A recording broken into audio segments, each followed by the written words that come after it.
உங்கள் அனைவருக்கும் வணக்கம். இன்னைக்கு உங்க முன்னாடி நிற்கிறதுக்கு இங்கே உட்காந்து உங்களை அனைவரும் பேசுறதுக்கு காரணம் இன்னைக்கு தமிழகத்தில் எந்த அளவுக்கு பெண்களுக்கு எதிரான பிரச்சனைகள் போயிட்டு இருக்கு, கொடுமைகள் நடந்துட்டு இருக்கு, நம்ம எல்லாரும் பார்த்துட்டு தான் இருக்கோம். மாண்புமிகு முதல்வர் மு.க. ஸ்டாலின் அவர்கள் தன்னை இந்த மாநிலத்தோட தந்தை என அழைக்கணும்னு ஆசைப்படுறாரு. நான் ஒரே ஒரு விஷயம் கேட்கணும்னா ஆசைப்படுறேன்.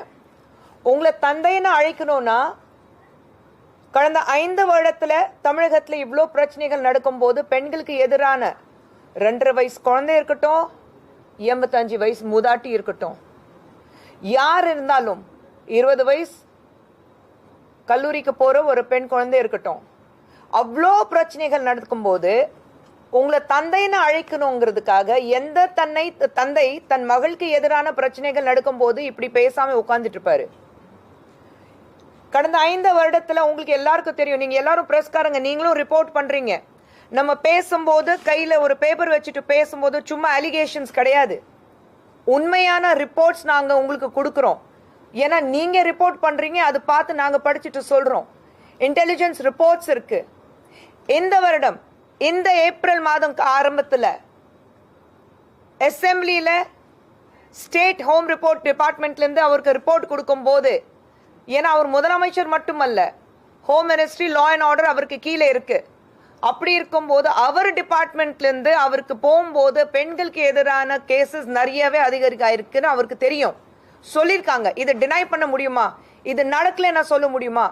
இவங்க மட்டும் கண்ணில் ஒரு துணி கட்டிட்டு எதுவுமே நடக்கல, எல்லாமே ஓகேனா ஒரு மந்திரி ஒரு அமைச்சர் இல்ல இல்ல ஒண்ணுமே இல்ல, எல்லாமே நடக்குது, பெண்களுக்கு எதிரான பிரச்சனைகள் குறைஞ்சிட்டு தான் வருதுன்னு சொல்றாருன்னா, இவங்க எல்லாரும் கண் மேல துணி கட்டிட்டு இல்ல எங்கேயாவது கஜினி போல தூங்கிட்டு வந்ததுக்கு அப்புறம் ஆல் இஸ் வெல்னா பாட்டு பாடிட்டு உட்கார்ந்துட்டு இருக்காங்க. உங்களுக்கு எல்லாருக்கும் தெரியும், ஸ்கூல் காலேஜஸ் சுத்தி இருக்கிற பெண்கள் அவ வீட்டுக்கு திரும்பினாலும் சரி, வீட்டு வாசல்ல விளையாடினாலும் சரி, எங்கேயாவது ஒரு டாக்ஸி பிடிச்சிட்டு திரும்பி வீட்டுக்கு வந்தாலும் சரி, கல்லூரிக்கு போனாலும் சரி, எங்க இருந்தாலும் பெண்ணுக்கு பாதுகாப்பு இல்லை. பெண்களுக்கு பாதுகாப்பு இல்லைன்னா ஒரு அம்மாங்கிறத முறையில 2 பெண் குழந்தைங்களை தயார் நான் இருக்கும் போது, என் பெண் குழந்தைங்க வெளியில போகும்போது திரும்பி வீட்டுக்கு வர வரைக்கும் வயிற்றுல நெருப்பு கட்டிட்டு உட்காந்துட்டு இருக்க வேண்டிய ஒரு நிலைமை எனக்கு இருக்கு. இன்னைக்கு ஒவ்வொரு இடத்துலயும் நீங்க பாத்தீங்கன்னா ஸ்டாட்டிக்ஸே சொல்லுது, ரேப் கேசஸ் 2023-24 இருந்து இன்னைக்கு பாத்தீங்கன்னா 16% ரேப் கேசஸ் அதிகரிக்காயிருக்கு. Sexual assault molestation cases 109% it has gone up. POCSO cases 2021ல 4469 இருந்தது, இன்னைக்கு கிட்டத்தட்ட 7000 இருக்கு. இது 2024 வரைக்கும், 25 ஃபுல்லா எடுக்கல, 26 பாதி வருஷம் முடிஞ்சிருக்கு, இதுவும் எடுக்கல. ஆனா உங்களுக்கு எல்லாருக்கும் தெரியும், இவ்வளோ நடக்கும் போது இருக்கிறவங்க எல்லாரும் ஒண்ணுமே நடக்கல, எல்லாமே நல்லபடியா போயிட்டு இருக்க சொன்னா என்ன அர்த்தம்? எவ்வளவு நாளைக்கு தான் மக்களை ஏமாத்து பாக்குறீங்கன்னா எனக்கு புரியல. தாழ்த்தப்பட்ட மக்களுக்காக நாங்க இருக்கோம்னா பெருசா இவங்க பேசிட்டு இருக்காங்க. அத்தனையும் அக்கிரமமும் அத்தனையும் செக்ஷுவல் அசால்ட்டும் ரேப்போ பாக்ஸோ கேஸோ எது பெண்களுக்கு எதிராக நடக்கும் போது 40% தமிழகத்துல SC ST சார்ந்த பெண்களுக்கு எதிராக தான் நடக்குது. அது ஏன் வாய் திறந்து பேச மாட்டேங்கிறாங்க? ஏன் அதை பத்தி சொல்ல மாட்டேங்கிறாங்க? மக்கள் ஏமாத்துறதுக்கு மட்டும்தான், மக்களை கரப்ஷன் எப்படி நம்ம மக்களை ஏமாத்திட்டு காசு சம்பாதிக்க முடியும், அதை மட்டும்தான் பார்த்துட்டு இருக்காங்க. உங்களுக்கே தெரியும், ரேப் கேசஸ் உடனே அடுத்த இந்த மாநிலத்தில் நடக்கலையா, அந்த மாநிலத்தில் நடக்கலையா? எப்பா உங்க மாநிலத்தில் முதல்ல என்ன நடக்குதுன்னா முதல்ல அது கண் திறந்து பாருங்களேன். பக்கத்து மாநிலத்தில் என்ன இருக்கு? அப்போ உங்க மாநிலம் நல்லா இருந்தாக்கா நீங்க ஏன் மற்றவங்களை பத்தி பேசுறீங்க? என் வீடு சுத்தம் இல்லைன்னா அடுத்த வீட்டுல என்ன குப்பை இருக்கு அது ஏன் பாக்குறேன்? முதல்ல சொந்த வீடு சுத்தம் பண்றதுக்கு வழி பாருங்க. அந்த குப்பை சுத்தம் பண்றதுக்கு உங்களுக்கு வழி இல்ல, ஆனா அடுத்த வீட்டுல என்ன பிரச்சனை இருக்குன்னா அது எட்டி பாக்குறீங்க. சொல்லுவாங்களே, கண்ணாடி வீட்டுல உட்காந்துட்டு இன்னொரு வீட்டுல கல் தூக்கி எரியக்கூடாது. அந்த விஷயம் தான் இன்னைக்கு திராவிட முன்னேற்ற கழகத்துல நடந்துட்டு இருக்கு. மு.க. ஸ்டாலின் அவர்களை நான் கேட்கிறேன், இவ்வளவு பிரச்சனைகள் நடக்கும்போது ஏன் தெருவுக்கு ஒரு பெண் பார்க்கல? ஏன் எல்லாமே உங்களுக்கு தெரியும், மேக்சிமம் ஒரு பிரச்சனைகள் நடக்கும்போது டிஎம்கேக்கு சார்ந்தவங்க யாராவது இருக்காங்க, ஒரு வார்டு கவுன்சிலர் இருக்கட்டும் அல்லது ஒரு டிஎம்கே ஃபங்க்ஷனர் இருக்கட்டும், எல்லாத்தையும் விடுங்க. அவங்களுடைய அமைச்சர்கள் பெண்கள் பத்தி இழிவாக பேசாம இருக்கிறாங்க. எத்தனை பேர் பொன்மொழி அவர்கள் பேசும்போது பெண்களை இவ்வளவு அவதூறமாக பேசினாரு. என்ன பண்ணாங்க? கொஞ்ச நாளை தள்ளி வச்சுட்டு மறுபடியும் சேர்த்துட்டாங்க. ஏன் அதே மாதிரி தயாநிதி மாறன்கள் இங்க உங்களுக்கு பணம் கொடுக்கறதுனால லிப்ஸ்டிக் போட்டுட்டு நீங்க அழகா இருக்கீங்கன்னு சொல்றாங்க. North Indian south Indian divide நீங்க கொண்டு வரீங்க. பிரதமர் மோடி அவர்கள் இந்தியாவில் வாழ்ற ஒவ்வொரு மக்களும் ஒரே நாட்டில் சார்ந்தவங்க. ஒரு டிவைடே வேண்டாம். எப்படி வந்து நார்த்ல இருக்கிறவங்களும் அதே மாதிரி சவுத்ல இருக்கிறோம், எல்லாமே சமமா நம்ம பாக்குறோம். ஆனா திராவிட முன்னேற்ற கழகம் பொறுத்த வரைக்கும் ஒரு டிவைடு கொண்டு வரணும், ஒரு வேறுபாடு கொண்டு வரணும்னு ஆசைப்பட்டுட்டு இந்த மாதிரி பேசிட்டு இருக்காங்க. பொன்மொழி அவர்கள் அது பேசினாங்க. அதுக்கப்புறம் ஒரு பெண்ணாங்கிறது முறையில அது சொல்லிக்கிறதுக்கு ஆக்ஷன்ல காட்டுறதுக்கு அசிங்கமா இருக்கு. எவ்வளவு அசிங்கத்தை பண்ணிருக்காரு. என்ன பண்ணாங்க? மறுபடியும் சேர்த்துட்டாங்க. ஒரு வாய்ப்பை கொடுத்துருக்காங்க.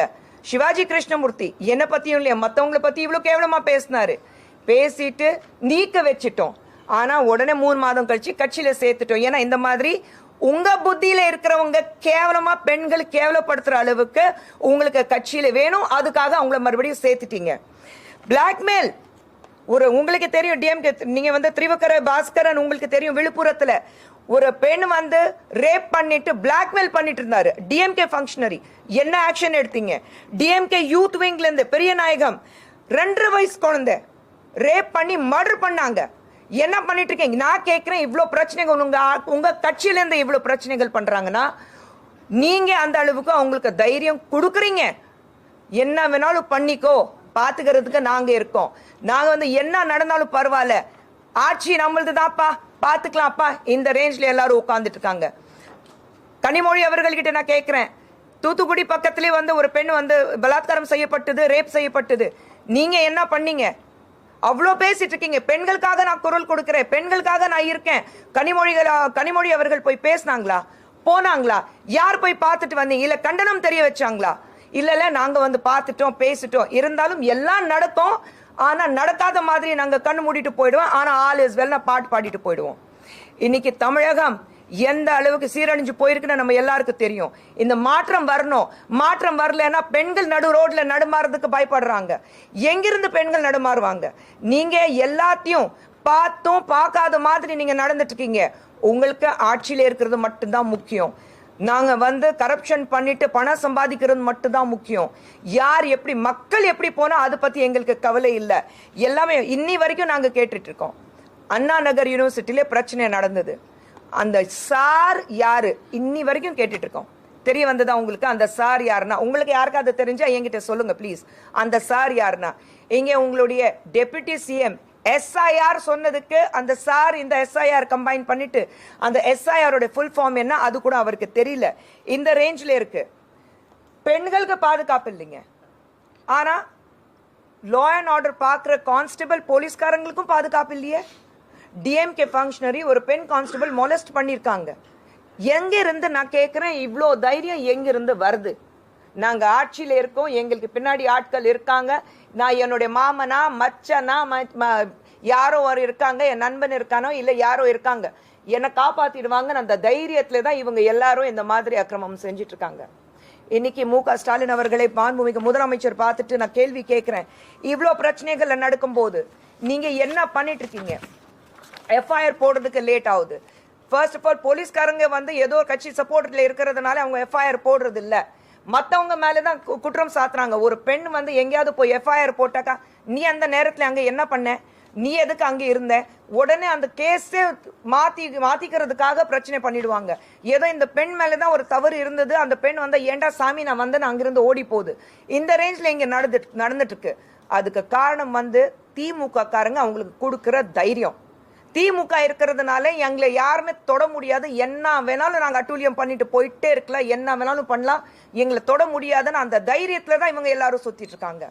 மாண்புமிகு முதலமைச்சர் அவர்கள் என்ன பார்த்து கேட்கிறேன், இவ்வளவு பிரச்சனைகள் நடக்கும் போது நீங்க என்ன மக்கள் வந்து உங்களை பார்த்துட்டு தமிழகத்துடைய தந்தை, நீங்க என்ன மகாத்மா காந்தியா? ஃபாதர் ஆஃப் த நேஷன் சொல்லும் போது father of the state Mahatma Gandhi ரேஞ்சில் நீங்க உங்களை வந்து மகாத்மா நான் சொல்லணுமா? பட்டியல் எடுத்தா எவ்வளவு இருக்கும். உங்க மேல இருக்கிற கேசஸ் யாரும் மறக்கல, எல்லாமே இருக்கு. ஆனா பழசு சீண்ட வேண்டாம் நம்ம பாக்குறோம். ஆனா பெண்களுக்கு இன்னைக்கு பாதுகாப்பு இல்ல, அதுக்கு உங்களுடைய பதில் என்ன இருக்கு? அது மட்டும் எங்களுக்கு வர மாட்டேங்குது. பெண்களுக்கு பாதுகாப்பு இல்ல, ஆனா உங்களை அப்பா நான் கூப்பிடணும். எங்க தப்பான ஆட்சி நடக்கும்போது உங்க எங்க இருந்து அப்பா கூப்பிடுறது? யார் பார்த்து உங்களை அப்பா கூப்பிடுவாங்க? எனக்கு தெரிஞ்ச எந்த தகப்பனும் தன் மகள் மேல இருக்கிற பிரச்சனை இருக்கும், இல்ல வீட்டுல ஒரு பெண்ணுக்கு ஒரு பிரச்சனை இருக்கும் போது பார்த்துட்டு பார்க்காத மாதிரி போக மாட்டாங்க, தட்டி கேட்பாங்க. அந்த தட்டி கேட்கிற தைரியம் மாண்புமிகு முதலமைச்சர் ஸ்டாலின் அவர்களுக்கு இருக்கா? நான் கேட்கிறேன். இல்ல.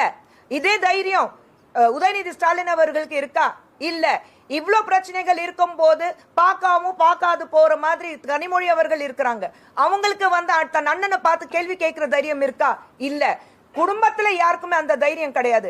அப்புறம் சுத்தி இருக்கிறவங்களுக்கு நீங்க பிரச்சனை கிரியேட் பண்ணுங்க, பிரச்சனை வந்தாலும் பாத்துக்கிறத நாங்க இருக்கோம், நீங்க பிரச்சனை கிரியேட் பண்ணுங்க உட்கார்ந்துட்டு இருக்காங்க. 125% பாக்சோ கேஸ் அதிகரிக்கா இருக்கு. 125% பாக்சோ கேசஸ். உங்களுக்கு எல்லாருக்கும் தெரியும், நீங்க எல்லாரும் பத்திரிகையாளர்கள், உங்களுக்கு எல்லாருக்கும் ரிப்போர்ட் வருது. போன வருடம் இவ்ளோ பிரச்சனைகள் இருக்கும்போது, போன வருடம் நம்ம ட்ரக் மெனஸ்ல பேசும்போது இவ்ளோ போதைப் பொருட்களுக்கு மக்கள் ஆளாயிருக்காங்கன்னா பேசும்போது உண்மையில இல்லை, எல்லாமே நடந்துதான் இருக்கு, எல்லாமே சரியா இருக்கு. மறுபடியும் நீங்க சொல்லிட்டு இருக்கீங்க. போன வருடம் இந்தியா டுடேல உங்க அறிவாலயம் பக்கத்துல வீடியோட இருக்கு. அறிவாலயம் பக்கத்துல, நான் போய் சொல்லல, வேணும்னா அந்த வீடியோ இன்னும் அவைலபிளா இருக்கு உங்க யூடியூப்ல. இந்தியா டுடே உடைய இதுல இருக்கு, நீங்க போய் பாருங்க. அறிவாலயம் பக்கத்துல போதை பொருட்கள் சப்ளை ஆயிட்டு இருக்கு, பின்னாடி உட்கார்ந்துட்டு தண்ணி அடிக்கிறாங்க, கஞ்சா அடிக்கிறாங்க, ஊசி போடுறாங்க, அந்த எல்லா ரிப்போர்ட் இருக்கு. ஏன் நீங்க யாருமே அதை பத்தி பேசல? ஏன் நீங்க யாருமே அதை பத்தி சொல்லல? ஏன் யாராவது இங்க உட்கார்ந்துட்டு இருக்குன்னு ஒரு கேள்வி எழுப்புனீங்களா? அதை பத்தி யாருமே? போதை பொருட்கள் இவ்வளவு பிரச்சனை இருக்கு, உங்க பசங்க என் பசங்க யார் வேணாலும் அதுக்கு அடிமை ஆயிடலாம். ஆனா நம்ம கேள்வி கேட்காத வரைக்கும் தான் இவங்களுக்கு தைரியம் வருது. ஏன்னா யாருமே திரும்பி பார்த்து கேள்வி கேட்கறது இல்ல. கேள்வி கேட்டாதானே உங்க பதில் சொல்லணும். கேள்வியே கேட்கலப்பா, அந்த நேரத்துல அவனை சரிப்படுத்தலாம், கேள்வி கேட்கும் போது பாத்துக்கலாம். பண பலம் இருக்கிறதுனால அந்த தைரியத்துல இருக்காங்க. ஆனா நாடு முன்னேறணும்னா அது பண பலத்தினால இருக்க முடியாது. நாடு முன்னேறணும்னா மக்களுக்கு நல்லது செய்யணும். மக்களுக்கு நல்லது செய்யறதுக்கு உங்களுக்கு கையில என்ன இருக்கு? ஒண்ணுமே இல்ல. இன்னி வரைக்கும் நான் கேட்கிறேன், இன்னைக்கு ஈவினிங்குள்ள நம்ம இந்த பிரஸ் மீட் முடிச்சுட்டு போறதுக்கு முன்னாடி பாத்தீங்கன்னா எங்கேயாவது ஒரு இடத்துல ஒரு பெண் மேலே ஒரு அசால்ட் இருக்கும், பாக்ஸோ கேஸ் இருக்கும், இல்லைன்னா ரேப் இருக்கும், இல்லைன்னா செக்ஷுவல் அசால்ட் இருக்கும், இல்லைன்னா மொலஸ்டேஷன் இருக்கும். இந்த தைரியம் அவங்களுக்கு எங்க இருந்து வருது? நான் கேட்கிற கேள்வி இதுதான். நிறைய விஷயங்கள் இருக்கு. ஏன்னா பார்த்துட்டு சொல்லுவாங்க, நீங்க போய் சொல்றீங்க, நீங்க பாஜக இருக்கீங்க, அதனால தான் அந்த பக்கம் உட்கார்ந்துட்டு பேசிட்டு இருக்கீங்களே. நான் தைரியமா கேட்கறேங்க. நான் நடுத்தெருக்கு போறேன், என்ன கேள்வி கேட்டாலும் அப்பா நான் சொல்றீங்க. அவ்வளோ டாஸ்மாக் திறந்து வச்சிருக்கீங்க, கல்லூரி பள்ளிக்கூடம் எல்லா பக்கத்துல வீடு எல்லாம் எங்க இருக்கு? நான் இறங்கி பேசி டாஸ்மாக் எல்லாம் மூட வச்சிருக்கேன் நான் NCW இருக்கும்போது. ஏன்னா ஃபேமிலி இருக்கிற ஏரியால ரெசிடென்ஷியல் ஏரியால டாஸ்மாக் திறந்து வச்சிருந்தாங்க, கம்ப்ளைண்ட் வந்தது, மூட வச்சேன் நான். நீங்க சொல்லுங்க, எல்லா இடத்துலயும் டாஸ்மாக். கிட்டத்தட்ட மோர் தென் 10 லட்சம் கடன் நம்ம தமிழ்நாடு தமிழ் கவர்மெண்ட்க்கு இருக்கு. 10 லட்சம் கோடி 10 லட்சம் கோடி கடன் நீங்க வாங்கி வச்சிருக்கீங்க. சுகாதாரம் என்ன இருக்கு? ஜீரோ, ஜில்ச். என்ன பிரச்சனை இருக்கு உங்களுக்கு? காசு சம்பாதிச்சா மட்டும் போதுமா? மக்களுக்கு நல்லது செய்யணும்ப்பா. 100 ரூபாய் நான் சம்பாதிக்கிறப்பா, 80 ரூபாய் என் பாக்கெட்ல போடுறேன்ப்பா, 20 ரூபாய் மக்களுக்கு பிச்சை போட்டா போதும், அந்த மாதிரி நீங்க இருக்கீங்க. 1000 ரூபாய் 2000 ரூபாய் மக்களுக்கு பெண்களுக்கு நாங்க கொடுக்கறோம் சொல்றீங்க. அதுதான் பெண்கள் முன்னேற்றமா? 1000 ரூபாய் 2000 ரூபாய் கொடுத்தா பெண்களுக்கு இருக்கிற முன்னேற்றமா? பெண்கள் முன்னேறதுக்காக அவங்க சொந்த காலில் நிக்கணும். அதுக்கு முன்னாடி பெண்கள் மதிக்கிற அளவுக்கு நீங்க இருக்கணும். பெண்கள் மதிக்கிறதுக்கு தைரியம் உங்களுக்கு கிடையாது, அந்த மனநிலையும் உங்களுக்கு கிடையாது. பெண்கள் ஒரு கமாடிட்டி, ஒரு செக்ஷுவல் ஆப்ஜெக்ட், அப்படிதான் நான் பாப்பேன்னா டிஎம்கே காரங்க எல்லாரும் அப்படிதான் நினைச்சிட்டு இருக்காங்க. அதனால்தான் பெண்களுக்கு எதிராக இவ்வளவு பிரச்சனைகள் இன்னைக்கு தமிழகத்துல நடந்துட்டு இருக்கு. நான் கேட்கிறேன், இவ்வளவு பிரச்சனைகள் இருக்கும் போது நீங்க உங்க பெண்கள் வெளியில போனா நீங்க சேஃபா ஃபீல் பண்றீங்கல்ல? ஏன்னா சுத்தி ஆட்கள் இருக்காங்க, உங்களுக்கு ஒன்னும் ஆகாதான்னு அந்த தைரியம் உங்களுக்கு இருக்கு. உதயநிதி அவர்கள் பார்த்துட்டு நான் கேட்கிறேன், நீங்க மனசாட்சி தொட்டு சொல்லுங்க. இன்னைக்கு உங்க ஏரியாலேயே உங்க தொகுதியிலே பெண்கள் வெளியில போகும்போது பயமா இருக்கு அண்ணா, நான் சொல்றது இல்லை உங்ககிட்ட. அண்ணா வெளியில போகும்போது எங்களுக்கு பயமா இருக்கு நான் சொல்றது இல்லையா? இல்ல சொல்லுங்க உதயநிதி ஸ்டாலின் அவர்களை. நான் இந்த பிரஸ் மீட்ல பின் வாங்கிடுறேன். அதே மாதிரி கனிமொழி அவர்கள் பார்த்தும் கேட்கிறேன், ஒவ்வொரு நாளும் பிரச்சனை வரும்போது ஏன் நீங்க வாய் திறந்து பேசுறது இல்ல? ஒவ்வொரு விஷயத்துக்கும் நீங்க நான் குரல் கொடுக்கறேன், பெண்களுக்காக நான் இருக்கேன், அவங்க மேல கனிமொழி அவர்கள் மேல ரொம்ப மரியாதை வச்சிருக்கேன். ஆனா இந்த மாதிரி பிரச்சனைகள் வரும்போது அவங்க கேள்வி எழுப்பணும்னு ஆசைப்படுறேன். ஒரு பெண்களுக்கு எதிராக பிரச்சனை நடக்கும் போது அவங்க கேள்வி எழுப்பணும்னு ஆசைப்படுறேன். ஏன் சொந்த அண்ணனோட கட்சி இருக்கிறதுனால, உங்க ஆட்சி இருக்கிறதுனால நாங்க கேள்வி கேட்க மாட்டோம்னா இருக்கிறீங்களா? இல்ல அண்ணன் பார்த்த பயமா, அண்ணன் கிட்ட கேள்வி கேட்க முடியாதுன்னு பயமா? உங்களுக்கு கேள்விகள் வரும், பதில் கொடுக்குற அளவுக்கு டிஎம்கே காரங்களுக்கு தைரியம் கிடையாது. தைரியம் தான் எதிரில் உட்காந்துட்டு பேச சொல்லுங்க. இங்க தமிழகத்துல நடக்கிறது நான் சொன்ன மாதிரி இங்க என்ன நடக்கலையா, அங்க என்ன நடக்கலையா? சொந்த வீடு சுத்தம் பண்றதுக்கு முதல்ல உட்கார்ந்து டேபிளுக்கு எதிராக உட்கார்ந்து கேள்வியில கேளுங்க. பதில் கொடுக்கறதுக்கு நான் தயாரா இருக்கேன். நான் எழுப்பின கேள்விகளுக்கு பதில் கொடுக்கறதுக்கு முதலமைச்சர் ஸ்டாலின் அவர்கள் இருக்கட்டும், கனிமொழிமா அவர்கள் இருக்கட்டும், அல்லது டெபுட்டி சிஎம் இருக்கட்டும், உட்கார்ந்து எதிர் டேபிள் உட்கார்ந்து கேள்விகளுக்கு பதில் கொடுக்கறதுக்கு அவங்களுக்கு தைரியம் இருக்கானா கேட்டுட்டு எனக்கு சொல்லுங்க. அதே மாதிரி நான் கேட்கிறேன், இவ்வளோ பிரச்சனைகள் இருக்கும்போது மதுரை நம்ம பேசிட்டு இருக்கோம். மதுரையில திருப்பூர் குன்றம் பிரச்சனை என்ன இருந்தது அது விடுங்க. ஆனா இன்னைக்கு மதுரை பாத்தீங்கன்னா எந்த அளவுக்கு dirtiest city in the country, இந்தியாவிலே மிக மோசமான குப்பையாட்டம் ஒரு சிட்டினா அது மதுரை தான் சொல்லப்படுது. நம்பர் 1 இடத்துல இருக்கு. பெருமைப்படக்கூடிய விஷயமே கிடையாது. சுத்தி கோயில் இருக்கு, ஒரு கடவுள் அருளோட இடம் அது. மதுரையை சொல்லும் போது பாசம் உள்ள மக்கள் நான் சொல்வோம்.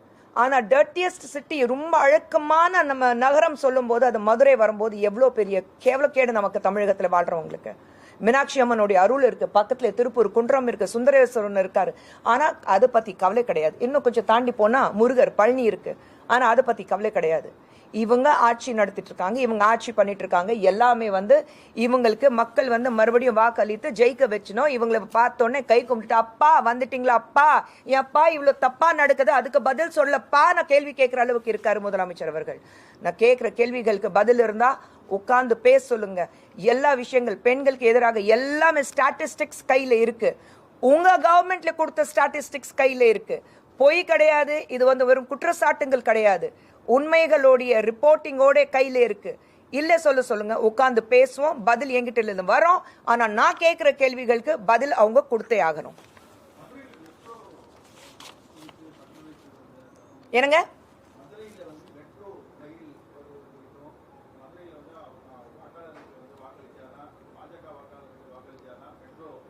யார் சொன்னா இது? இல்லைங்க இல்லைங்க. அப்போ இத்தனை வருஷமா என்ன பண்ணாங்க? அவங்க டீடைல் ப்ராஜெக்ட் ரிப்போர்ட்னா ஒன்று கொடுக்கணும். டீடைல்டு ப்ராஜெக்ட் ரிப்போர்ட் ஏன் கொடுக்காம இருக்காங்க? டீடைல் ப்ராஜெக்ட் ரிப்போர்ட்டா இன்னைக்கு டிலேட் ப்ராஜெக்ட் ரிப்போர்ட்னு அவங்க மாத்தி வச்சிருக்காங்க. அவங்க ஏன்? நாங்க என்ன கேட்டோம்? நாங்க மெட்ரோ தரதுக்கு ரெடியா இருக்கு. மெட்ரோ சென்ட்ரல் தானே வரணும். மெட்ரோ கொடுக்கறதுக்கு தயாரா இருக்கும். ஆனா டீடைல் ப்ராஜெக்ட் ரிப்போர்ட் கேட்கிறோமே, அது ஏன் கொடுக்கறதுக்கு தயங்குறீங்க? ஏன்னா உங்களுக்கு கட்டிங் வராது அதுல, அதனால நீங்க கொடுக்க மாட்டேங்கிறீங்களா? நான் டீடைல் ப்ராஜெக்ட் ரிப்போர்ட், திமுக காரங்க அந்த டிலேட் ப்ராஜெக்ட் ரிப்போர்ட் ஆக்கி வச்சிருக்காங்க. திமுக காரங்க டீடைல் ப்ராஜெக்ட் ரிப்போர்ட் கொடுக்க சொல்லுங்க. ஆட்சி மாறின உடனே ஃபர்ஸ்ட் திங் உங்களுக்கு அங்க மதுரையில உங்களுக்கு மெட்ரோ வரும்.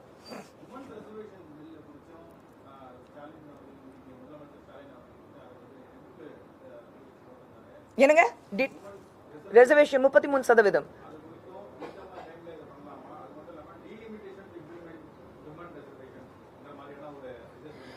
இல்ல முதல்ல டீலிமிட்டேஷன் என்னன்னா, முதலமைச்சர் அவர்கள் கூட சுத்தி இருக்கிறவங்க அந்த ஐஏஎஸ் ஆஃபீஸர்ஸ், அப்புறம் மற்ற ஐஆர்எஸ் இருக்காங்க, அவங்க எல்லாம் விட்டுட்டு அவர் உத்தி அதில் அப்ளை பண்ணிட்டு வாட் டஸ் இட் மீன் முதல்ல புரிஞ்சுக்க சொல்லுங்க. டீலிமிட்டேஷன் அவருக்கு என்னென்ன கேளுங்க. அது டோட்டல் டீடைல் என்ன இருக்குன்னா டீலிமிட்டேஷனுக்கு அவருக்கே தெரியாது. பேப்பர்ல எழுதி கொடுப்பாங்க, படிப்பாரு. நான் சொல்றேன் முதல்ல டீடைல்ல படிங்க. 33%, 60 வருஷத்துக்கு மேல காங்கிரஸ் ஆட்சியில இருக்குல்ல. நீங்க தொடர்ந்து காங்கிரஸோட தானே இருக்கீங்க.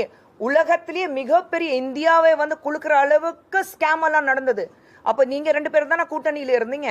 ஹேண்ட் இன் கிளவ் மாதிரி, I scratch you back, you scratch mine. நீ எவ்வளவு சம்பாதிக்கிற அதுல கமிஷன் எனக்கு வருது, நான் எவ்வளவு சம்பாதிக்கிறேன் அதுல கமிஷன் உனக்கு வருது ரேஞ்ச்ல இவங்க ஆட்சி பண்ணிட்டு இருந்தாங்க, ஊழல் பண்ணிட்டு இருந்தாங்க. இந்தியாவே உலகமே இந்தியா திரும்பி பாக்குற அளவுக்கு வெறும் ஸ்கேம் தான் இருந்தது, கரப்ஷன் தான் இருந்தது. அப்ப ஏன் இந்த கேள்வி எழுப்பல? அப்போ 33%க்காக ஏன் போராடல? அது போராடி இருக்கணும்ல, அதை ஏன் போராடல? இன்னைக்கு நாங்க எங்களால முடிஞ்சது. பிரதமர் நரேந்திர மோடி அவர்கள் 33% பெண்களுடைய எம்பவர்மெண்ட்னா என்ன, பெண்களுடைய முன்னேற்றம்னா என்ன, அது எல்லாம் பார்த்துட்டு இவ்வளவு பண்ணி கொடுத்திருக்கிறாரு. இவங்க ஆட்சியில என்ன பண்ணிருக்காங்க? பெண்களுக்கு 1000 ரூபாய் 2000 ரூபாய் கொடுக்குறாங்களா? ஏன் சமீபத்துல கொடநாட்டுக்காக அவங்களுக்கு கொடுத்துருக்கோங்கிறாங்க. அப்ப நடுவுல உங்களுக்கு வெயில் காலம் வரலையா? பிரச்சனைகள் வரலையா? எலெக்ஷனுக்கு 6 மாதத்துக்கு முன்னாடி தான் பிரச்சனைகள் வந்ததா? இத்தனை நாளா நீங்க தூங்கிட்டு இருப்பீங்க, ஒன்னும் இல்ல சொல்லிட்டு எலெக்ஷன் நேரத்துல மக்களுக்கு நான் 1000 ரூபாய் தரேன், 2000 ரூபாய் தரேன், எனக்கு ஓட்டு போடுனா எதுக்கு போடுவாங்க மக்கள்? மக்கள் தெளிவாக இருக்காங்க இன்னைக்கு தமிழகத்துல. தலைமைச் செயலாளர் மாற்றம் வந்து முதலமைச்சர் விமர்சனம் பண்ணியிருக்காரு. தேர்தல் ஆணையம் பாஜகவினுடைய கைப்பாவையா இங்க செயல்படுதுன்ற ஒரு குற்றச்சாட்டு. முதலமைச்சர் பார்க்கும்போது எனக்கு ரொம்ப பாவமா இருக்கு. தமிழகத்துல எப்படி இருக்குன்னா, இன்னைக்கு குழந்தை எங்கேயாவது தும்பல் எடுத்தாலும் அதுக்கு காரணம் வந்து பிரதமர் மோடி அவர்கள் தான். இப்ப குழந்தைக்கு சளி இருக்கு, அது தும்புறாரு. இல்ல குழந்தைக்கு வந்து அதுக்கு தான் சளி இருக்கு, மூக்குல தண்ணி வருது. இல்லதான் அதுதான் ஒரு மூதாட்டி வந்து இரும்புதுன்னா அதுக்கு சளி இருக்கு, வயசாகுது. ஆனா அதுக்கும் காரணம் பிரதமர் மோடி சொல்ற அளவுக்கு மாண்புமிகு முதலமைச்சர் இருக்கிறாரு பாருங்க. அவர் பார்க்கும்போது எனக்கு ரொம்ப பாவமா இருக்கு. கனிமொழி பொறுத்த வரைக்கும் அவங்க விளாத்திக்குளம் உள்ளிட்ட பல்வேறு பிரச்சனைகளுக்கு தொடர்ந்து குரல் கொடுத்தாங்க. விளாத்திக்குளம் பிரச்சனையும் அவங்க போய் பார்த்தாங்க, குற்றவாளிகள் அரெஸ்ட் பண்ணிட்டாங்க. நீங்க குறிப்பா சொல்லும்போது கனிமொழியை மட்டும் சொல்றீங்க, ஆனா அவங்க தொடர்ந்து குரல் கொடுத்துட்டு தானே இருக்காங்க. ஏங்க குரல் யார்கிட்ட கொடுக்குறாங்க? அண்ணா கிட்ட ஒரு கேள்வி எழுப்பினாங்களா? சொந்த கட்சி தானே, சொந்த கட்சி தானே, எழுப்பினீங்களா? ஏன் எல்லாத்துக்கும் கனிமொழி அவர்கள் வந்து பார்லிமெண்ட்ல வந்து அவ்வளோ குரல் கொடுக்குறாங்கல்ல, அவ்வளோ பேசுறாங்கல்ல. இந்த விஷயத்துல தமிழகத்துல சொந்த அண்ணனோட ஆட்சி இருந்தும் பெண்களுக்கு எதிராக இவ்வளவு பிரச்சனைகள் நடக்குது. அதை பத்தி ஏன் பார்லிமெண்ட்ல பேசல? பேசுங்க, அப்போ மட்டும் தெரிய வராது. இதே வந்து அதிமுக ஆட்சி இருந்திருந்தா நீங்க அவ்வளவு கேள்வி கேட்டிருப்பீங்க, நடு தெருவுக்கு போயிட்டு நீங்க வந்து ஆர்ப்பாட்டம் பண்ணிருப்பீங்க. நடு ரோட்ல எல்லா பெண்கள் நடு ரோட்ல உருண்டு புரண்டு அழுதுட்டு ஒப்பாரி வச்சிருப்பீங்க. உங்க ஆட்சியில நடக்கும் போது ஏன் நீங்க வந்து குரல் கொடுத்தேன், அவ்வளவுதான். டெல்லி உட்பட பல மாநிலங்கள்ல 65% இருக்கு, ஆனா இங்க 23% தானே இருக்கு அப்படின்றத கனிமொழி மென்ஷன் பண்றாங்க. அங்க உங்களுடைய பார்வை ஏன் திரும்பலன்னு கேக்குறாங்க. எல்லா இடத்துலயும் திரும்புது. யார் சொன்னா திரும்பல? எல்லா இடத்துலயும் 65% பெண்களுக்கு எதிரான குற்றச்சாட்டு. நான் என்ன சொன்னேன் ஆரம்பத்துல? என்ன சொன்னேன்? சொந்த வீட்டுல முதல்ல என்ன அழுக்கு இருக்கு அது சுத்தம் பண்ணுங்களேன். பக்கத்து வீட்டுல 65% இருக்கா இல்ல 40% இருக்கா நான் பாக்கல. 23% நம்ம சொந்த வீட்டுல இருக்குல்ல. மத்தவங்க வீட்டுல கல் தூக்கி ஏறதுக்கு முன்னாடி என் வீடு சுத்தமா இருக்கா நம்ம பாக்கணும்ல. என் வீட்டுல சுத்தம் கிடையாது, நீ என்ன அடுத்த வீட்டுல என்ன சுத்தம் இருக்கு நான் கேக்குறேன். ஏன்னா என் வீடு பாப்பேனா அடுத்த வீடு பாப்பேனா? முதல்ல சொந்த வீட்டுல வந்து சுத்தம் பண்ணுங்க, அப்புறம் அடுத்த வீட்டுல கேள்வி கேளுங்க.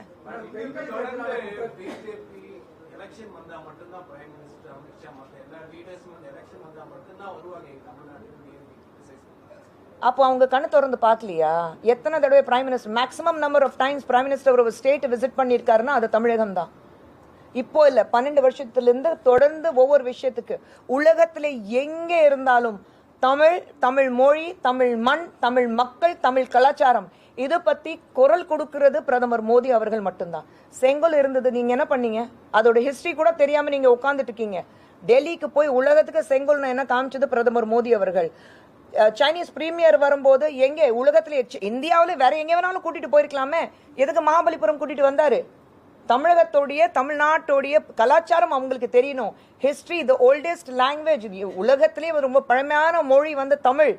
இன்னைக்கு நம்ம ஃபெராவில் பார்த்து அங்க தமிழ்ல எழுத்து எல்லாம் இருக்கு. ஆமாம்மா, இது இத்தனை வருஷமா வந்து தமிழ் இருக்குன்னா அவர் ஆரம்பத்துல இருந்து சொல்லிட்டு இருக்காங்க.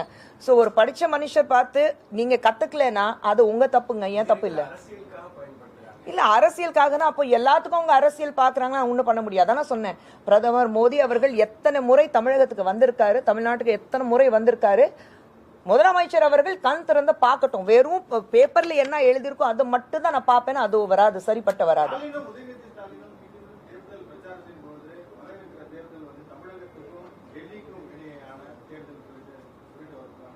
என்னங்க தமிழ்நாடு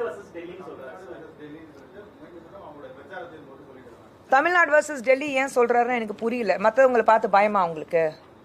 எந்த வகையில தமிழ்நாடு வர்சஸ் பயம் இருக்கும் போதுதான் அவர் குரல் கொடுப்பீங்க? பயத்துல தான் மனுஷங்களை வந்து தெரியாம உளருவாங்க. அது திமுகல உலக நல்லாவே தெரியுது. பெண்களுக்கு எதிரான குற்றங்கள் என்பது கவர்னன்ஸ் இஷ்யூ தாண்டி அது சோஷியல் இஷ்யூ. அதை வந்து பிஜேபி வந்து ப்ரொக்ளைம் பண்றதுக்கு என்ன மாதிரியான பிளான்ஸ் வச்சிருக்கீங்க? எம்பவரிங் உமன், நீங்க எம்பவர்மெண்ட் வந்து பிரதமர் மோடி அவர்களுடைய எம்பவர்மெண்ட் பார்த்தீங்கன்னா எத்தனை உங்களுடைய ஸ்ரீதன் யோஜனா இருக்கட்டும் இல்ல ஜன்தன் யோஜனா இருக்கட்டும், பெண்கள் இன்னைக்கு ஒவ்வொரு இடத்துல 33% ஆரம்பிங்க. எப்போ சாத்தியமானது? அவ்வளோ எதிர்ப்பு தெரிஞ்சு இன்னைக்கு 33% reservation bill has been past. we are taking it forward. இன்னைக்கு ஒவ்வொரு இடத்துலையும் பெண்கள் வந்து ரைட் அட் த டாப். நீங்க எத்தனை முறை வந்து ரிபப்ளிக் டேல வந்து பெண்கள் வந்து சாசனமா ஒரு பரேட் பண்றது பார்த்திருக்கீங்க, அக்ரோபேட்ஸ் பண்றது பார்த்திருக்கீங்க. ஆனா அது கொண்டு வந்தது பிரைம் மினிஸ்டர். ஆபரேஷன் சிந்தூர் இருக்கும்போது பெண்கள் வந்து முன்னாடி போயிட்டு அவங்களால முடியும், முன்னாடி அனுப்புனது 2 நேவல் ஆஃபீஸரும் சரி, ஆர்மி ஆஃபீஸரும் சரி, யாருமே இருந்தாலும் let them go and do it. It's possible நான் சொல்லிட்டு பெண்கள் முன்னாடி அமைச்சிருக்காங்க. 9 years 9 வருடமாக தொடர்ந்து நிர்மலா சீதாராமன் அவர்கள் பார்லிமெண்ட்ல she submitted her budget. என்னங்க பெண்களுக்கு வந்து முன்னேற்றம் நாங்க கொடுக்கல? பெண்கள் வந்து கழிவு நீர் இல்லாம வெளியில போகும்போது கஷ்டப்படும் போது 13 கோடி அவங்களுக்கு வந்து டாய்லெட்ஸ் கட்டி கொடுத்துருக்கோம். உங்களுக்கு உஜ்வல் யோஜனால வந்து எத்தனை பெண்களுக்கு நீங்க வந்து அவங்களுக்கு கேஸ் வாங்கி கொடுத்துருக்கோம். எல்லாமே இன்னைக்கு நீங்க வந்து சொல்லலாம் நான் இது பண்ண போறேன் அது பண்ண போறேன்.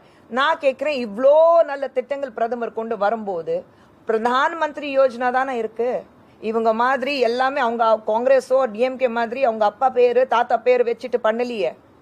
எல்லாமே பிரதான் மந்திரி யோஜனா தானே. நரேந்திர மோடி யோஜனா எங்க அதை பார்த்துருக்கீங்களா? பிரதான் மந்திரி யோஜனானா அதை தொடர்ந்து மக்களுக்கு நல்லது செஞ்சுட்டே இருக்கணும். அதான் பிரதான் மந்திரி யோஜனா. டெல்லியையும் மற்ற ஸ்டேட்ஸையும் கம்பேர் பண்ணும்போது நம்ம வீட்டை ஃபர்ஸ்ட் நம்ம வந்து சரி செய்யணும்னு சொல்லிட்டீங்க.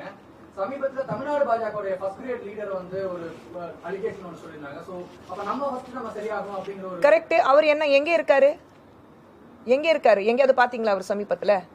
அந்த அலிகேஷன் இருக்கு. இது it's not the first time for It's an allegation. But here we have allegations को accusations को report in hand का வித்தியாசம் இருக்கு.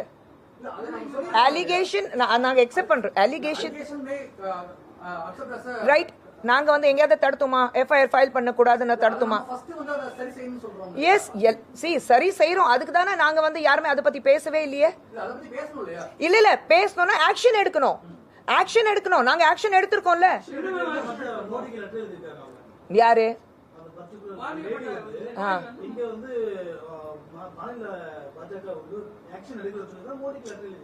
ஏங்க ஃபர்ஸ்ட் அவங்க சிஎம் செல்க்கு தான் லெட்டர் எழுதுனாங்க.